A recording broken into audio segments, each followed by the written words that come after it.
आणि आपण आपल्या परीक्षेला समोर जात असताना आपल्या मनामध्ये आपली मानसिक धाडवे होत असते.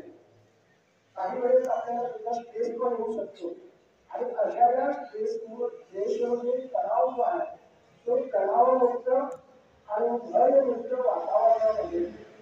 माझ्या कॉलेजच्या सर्व विद्यार्थ्यांनी कोणत्याही प्रकारच्या चिंतेपर्यंत किंवा कोणत्याही प्रकारच्या समस्या अडचणी किंवा कोणती भीती ठरवू नये हा एकमेव उद्देश ठेवून मी आज तुमच्यासोबत एक जबाबदार व्यक्ती म्हणून तुमच्यासोबत हा संवाद साधला आणि यासाठी मी प्रत्येक विद्यार्थींना ही सूचना राहील की आपण जेव्हा या परीक्षेला समोर जात आहोत म्हणजे येत्या 10 दिवसात आपली परीक्षा सुरू होत आहे. आजची 31 तारीख आहे म्हणजे बरोबर 10 दिवस आपल्या हातात आहे. बरोबर आहे. आणि 11व्या दिवशी आपण जेव्हा आपल्याला तो हॉल तिकीट मिळाल्यानंतर तुम्हाला जे केंद्राची माहिती दिली की आपला नंबर कोणत्या सेंटरवर आहे, नंबर कुठे होतो, काही नसतो, कोणत्याही प्रकारची मनामध्ये भीती न देता आपण आपली जी आतापर्यंत प्रॅक्टिस केलेली आहे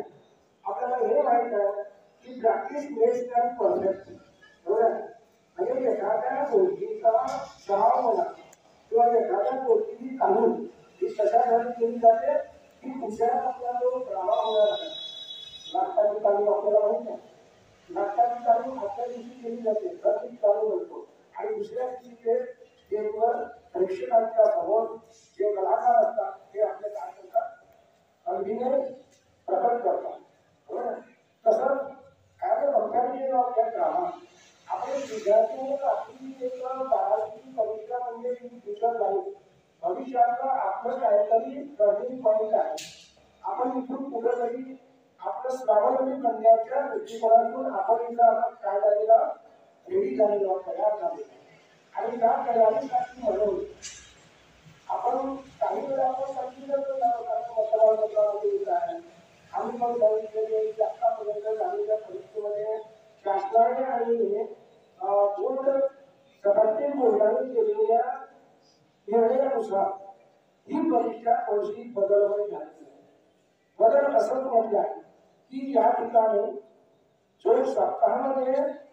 तुम्ही जसं त्यांनी सुद्धा सांगितलं मी पण सांगितलं कोणाला सरांनी पण सांगितलं कोणी सरांनी तुम्हाला त्याचं 10वीला पण आम्ही सांगितलं तुमच्यासाठी काय 10वी आणि 12वीच्या या संपूर्ण परीक्षामध्ये झालेले बदल हे विद्यार्थ्यांना पालकांना समाजामध्ये त्याची जनजागृती व्हावी लोकांना माहीत व्हावं याच उद्देशानं प्रत्येक शाळेमध्ये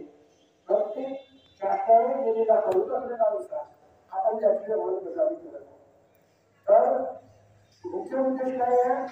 तणावमुक्त आणि भयमुक्त वातावरणामध्ये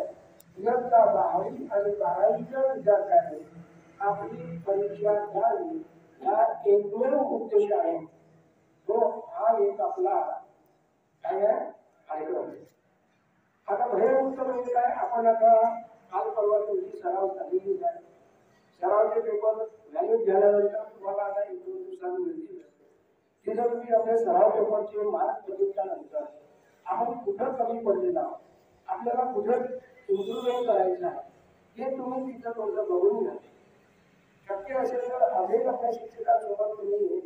परीक्षेच्या आतापर्यंत तुम्हाला काही शंका असतील तर त्या शंकाचे निरासन करण्यासाठी त्या विषयाचं परिपूर्ण करण्यासाठी तुम्ही आपल्या संबंधित विषय शिक्षकांसोबत केव्हाही बोलू शकता. आणि माझ्यासोबत सुद्धा बोलू शकता असं नाही. मी किती असेल तरी तुम्हाला जर काही वाटलं की आपण कोणत्या तरी अभ्यासाच्या बाबतीत नाही तर अशा वेळेस आपले जेव्हा मानसिक म्हणजे आळस जो असतो साहस जो असतो एखाद्या वेळेस आपल्याला स्ट्रेस येतो असं स्ट्रेस जरी येत असेल तरी परीक्षेच्या अगोदरपर्यंत म्हणा किंवा संपूर्ण परीक्षा संपेपर्यंत तुम्हाला जेव्हा जेव्हा अडचण येते जेव्हा जेव्हा काही समस्या निर्माण होते जेव्हा जेव्हा तुमच्या त्याच्यावर तणाव येईल जेव्हा जेव्हा निसंकोचपणे वर्ग शिक्षक असतो अन्य शिक्षक असतो किंवा मी असतो मला सुद्धा जरी विचारतात तरी माझ्या परीने गोष्टी सांगता येईल त्या सगळ्या गोष्टी तुमची परीक्षा होईपर्यंत नेहमी करा ही गोष्ट लक्षात घ्या आणि येऊ शकते म्हणजे आपली परीक्षा जेव्हा 11 वाजता सुरू होईल तेव्हा 10:30 वाजता ही संपूर्ण यंत्रणा जी असेल ती यंत्रणा त्या त्या केंद्रावर पोहोचेल आणि आपली परीक्षा संपेपर्यंत त्यांना बसायचं आणि त्या संपूर्ण हालचालीवर जो केंद्र दिलेला आहे त्या केंद्राच्या संपूर्ण हालचालीवर ते लक्ष देणार आहे आणि लक्ष दिल्यानंतर ज्या दिवशीचं रिपोर्टिंग त्याच दिवशी कलेक्टर जिल्हाधिकारी यांना ते कळवतील आणि बोर्ड आणि शासन हा प्रत्येक जिल्ह्याचं प्रत्येक केंद्राचं प्रत्येक असलेल्या बदलामध्ये काय परिणाम होता याचं विशेष बघण्यासाठी सायंकाळपर्यंत ते शासनाला माहिती नाही एवढं मोठं त्यांनी सूचना दिली आहे म्हणून आपल्याला एक सूचना की आपल्या जो आतापर्यंत संपूर्ण भूमिका पार पडला आहे त्याच्या प्रकारे आपल्याला कार्यरत कसे करावी लागते ते कसे करावं लागते म्हणून आपण आता आलेल्या प्रशासनाच्या वरांना नियम दिली आहे त्यांचं फॉलो करणे हे मला बंधन करायचं आहे आणि शांतीला सूचना ज्या त्या सूचनाचं सुद्धा संपूर्ण विषय नाही आपला विषय एवढाच आहे की समजा एखाद्या केंद्रावर 10वीचा केंद्र असतो किंवा 12वीचा केंद्र आणि असे 2 दिवसाच्या अगोदरमध्ये 2025 हे किती निघालं आहे की समजा नाही तुमच्या माहिती नाही तर मला आवश्यक आहे माझ्याकडे कोणत्याही प्रकारचा कॉफीचा भविष्य पडता जनावरमित्र आणि भयमित्र परिस्थितीमध्ये होणाऱ्या 18 तारखेपासून तर 17 मार्चपर्यंत होणारी माझी परीक्षा 12वी तारीख लागतो त्यांनी असं जर ठरवलं तर आपलं काही नुकसान होणार नाही फक्त सकारात्मक दृष्टिकोनाने विचार करा एवढंच मला या ठिकाणी आपल्याशी थोडं संवाद साधून आणि तुमच्याकडे काही अडचणी असतील त्या अडचणी सुद्धा या ठिकाणी आपण बोलणार आहे तुम्हाला जर काही अडचणी लागतील तुम्हाला झालं तर तुमचं मन काय प्रमोट करायचं असते सांगायचं असतो ते सुद्धा तुम्ही सांगू शकता तुम्हाला मनामध्ये असलेल्या शंका सुटायला बरोबर आहे म्हणजे मला सांगू शकता एका तर हे सुद्धा तुम्ही सांगू शकता त्या संस्थेचे निराकरण आपण आलोच की समोरच्या शंका येत असतील त्याचं करणार तर हा अशा प्रकारचा ओव्हरऑल ट्रिपमध्ये म्हणजे शॉर्टमध्ये या परीक्षेचं काय आहे तालुका बदल बरोबर आहे आणि आता म्हणजे हर्ष किंवा मृत्यू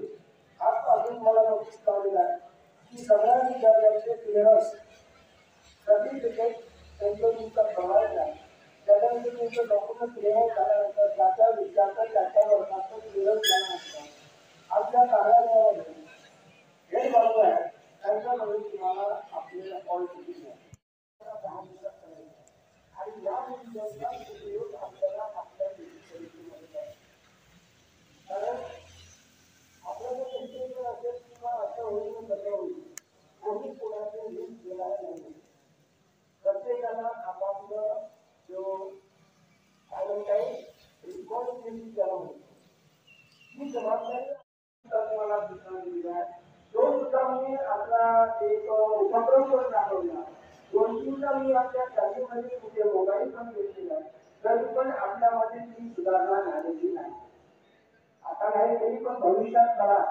कारण मोबाईलचे दुष्परिणाम काय आहे ते आपल्याला माहिती एक आपली ह्युमन टेंडन्सी अशी आहे काय मानवाची प्रवृत्ती कशी आहे वाईट गोष्टी आपण लवकर सुधारतो आणि चांगल्या गोष्टी असतात त्याच्यासाठी विचार करतो थोडा वेळा पाहू उद्या पाहू परवा पाहू निर्माण चांगली गोष्टी ऍक्सेप्ट करण्यासाठी आपण बरेच दिवस झालो